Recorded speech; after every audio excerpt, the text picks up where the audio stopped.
Okay, people, it's Tuesday morning now. This is the devotion for Tuesday. We've been considering what Jesus meant when he said, love the Lord your God with all your heart, your soul, your mind, and your strength. The soul, we've been saying, is the strength of your conviction. That's where you live out of. Now, we said yesterday that this conviction is actually pictured in one word called your will.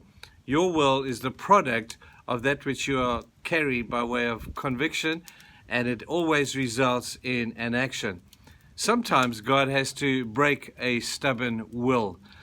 Just like in a disciplining of a strong-willed child, sometimes there are aspects that need to be broken before you can make. And so when God does that with us, like he did with Jonah, he had to break the will of Jonah. Jonah said, I'm going this way. And God said, no, you're not. And Jonah says, yes, I am. But God always has the final say. But let's have a look for a moment at positive conviction, the convictions that are biblical, the convictions that are going to lead you to fulfill the purpose of God. What is that one thing that will strengthen your conviction? What is that one element that if you had more of it, it would make a greater difference in the way you live out the conviction of your Christian experience? Well, the answer to that, as I have seen it, is simply courage. You see, courage leads to deeper conviction. In Numbers chapter 13, well, the Bible is full, but in Numbers 13, we have the story of Joshua and Caleb with the 10 other spies crossing Jordan into the promised land and seeing the giants and reporting back to Moses and the people. And they both came with different reports because they both had different sizes of courage. Now, Joshua and Caleb came back from seeing them, and they saw the giants, and they said, Joshua, this is not going to work. Joshua and Caleb said, yes, this is going to work. But when they reported to Moses, you could see the difference between the naysayers and the yay-sayers was simply the difference of courage. Joshua and Caleb said, yes, we can take the land. God has said we can. Get your courage act going. And no matter how big the enemy, based upon the commission and the command of God, we can fulfill this. We can do it. But the naysayers all said, no, we can't do this. They're much bigger than us. There's too many of them. Their cities are fortified. In comparison to them, we are but grasshoppers. We'll never do it.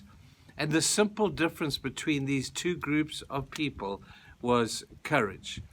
Most people will go the non-courage route, but there are some who go the courage route. They intrigue me. Now, I've looked at these people, and I said, what is the difference? What is it if you could encapsulate somebody with a deep conviction and the courage to fulfill his commission and fulfill his conviction? What is that one thing that would encapsulate it? Well, I thought about this, and I thought maybe it's just simply I don't care attitude. I don't care what they do to me. I have been commanded by God, and my conviction, therefore, is to fulfill his command. It's this I don't care what you do to me attitude that really is a picture of what courage is all about. Now I know that the examples that we use, that Scripture gives us, sometimes are kind of extreme. Man, there's Moses and living out the conviction that he got at the burning bush. There's Joshua standing against the giants and the Anakites and the promised land. And we talk about courage. But you know what? It goes down to the little decisions as well. The courage of your conviction to live out an integritous business.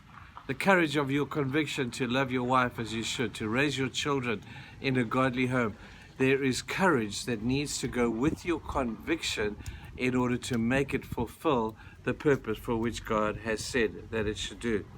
When I see this so what kind of attitude, I don't care what you do to me, I think of some of the extreme examples. I think of Esther. And her people said, Esther, don't go into the presence of the king. You haven't been invited there for so long. And she said, if I perish, I perish. What she's saying is, so what? They can do what they like. The conviction of God is so strong. I will go. Shadrach, Meshach, and Abednego, exactly the same. We'll throw you in the fire, they said. And they said, do what you have to. We don't care. We will never bow down to a foreign god. We have Daniel saying, Daniel, we're going to throw you in the lion's den. He says, so what? So what? See, his courage was so overwhelming, And his courage came from his belief and his conviction that there is a God out there who loves him, who has a plan and a purpose for his life. And his obedience factor was bigger than his fear factor. When we begin, people listen, when we begin to live like this, can you imagine the difference this is going to make in our communities, in our homes, in our churches, in our country? If there are people that are needed right now in this land, in South Africa, not in any land, I guess, it's people who are willing to live out with the courage of their conviction. You see, conviction is always tested, but it is courage that will see you through the test. So whatever test you may be going through now, it's a test of your conviction. Courage is the answer. Let's double it up. Have a great day, you people. We love you lots and looking forward to seeing you again. I'll see you tomorrow. Cheers.